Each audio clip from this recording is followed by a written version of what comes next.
A few weeks ago, I got an email from Rabbi Hannah inviting me to offer a prayer for peace on the first day of Rosh Hashanah. Of course, I was honored. So, of course, I said yes. What was I thinking? Has there ever been, in recent memory, a more difficult time to write a prayer for peace?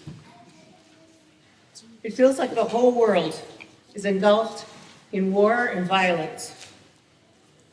Ukraine, Sudan, Haiti, Afghanistan, Iran, that country just to the south of us.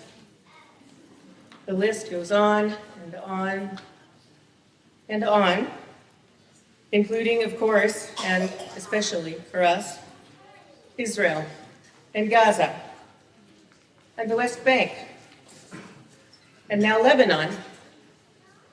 We are now just days away from marking an entire year of horror for Israelis and Palestinians alike, with no apparent end in sight. Only an escalation of violence, political insanity, and the threat of all-out regional war. And here at home, I look around and I see rifts and fissures in our own communities. People who wonder if they can still be friends with someone who holds diverging political views. People who wonder if they can even occupy the same physical space. People who flat out reject former allies because one waves this flag and the other one waves that flag. And of course they're right and their former friends are wrong. So wrong, they deserve to be canceled. So honestly, people, I'm struggling. We've been praying for peace for what seems like forever, and it doesn't feel like it's getting any closer. How is one more prayer going to make any difference?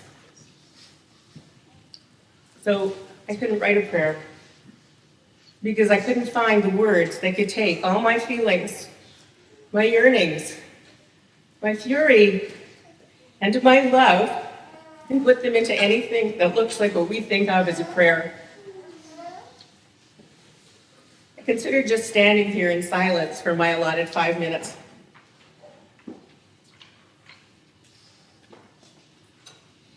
Maybe silence is what we need most, to cut through the noise, to listen to our hearts, to get really uncomfortable, to hear truth whispering in our ear. Maybe in that silence, I'd find some words of prayer to offer up to wherever prayer goes.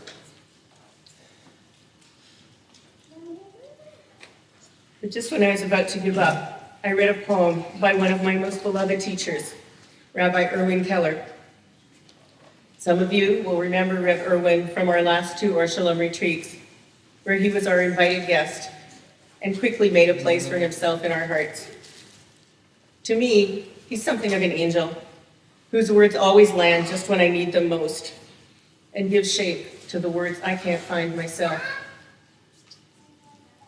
Erwin wrote this poem on October 7th, 2023, and it feels even more true today.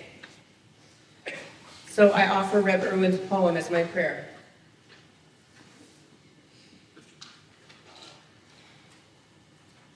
Today, I am taking sides. I'm taking the side of peace. Peace, which I will not abandon, even when its voice is drowned out by hurt and hatred, bitterness of loss, cries of right and wrong. I'm taking the side of peace, whose name has barely been spoken in this winterless war.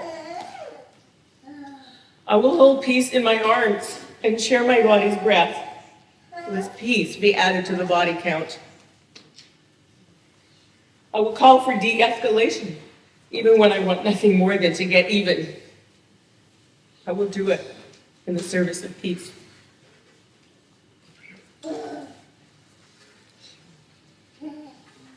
I will make a clearing in the overgrown thicket of cause and effect, so peace can breathe for a minute and reach for the sky.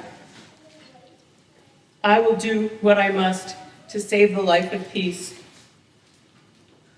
I will breathe through tears. I will swallow pride. I will bite my tongue. I will offer love without testing for deservingness. So don't ask me to wave a flag today, unless it is the flag of peace. Don't ask me to sing an anthem, unless it is a song of peace. Don't ask me to take sides, unless it is the side of peace. May we all take the side of peace, and may we not rest until it's been achieved. Shalom. Salam. Peace. Salam.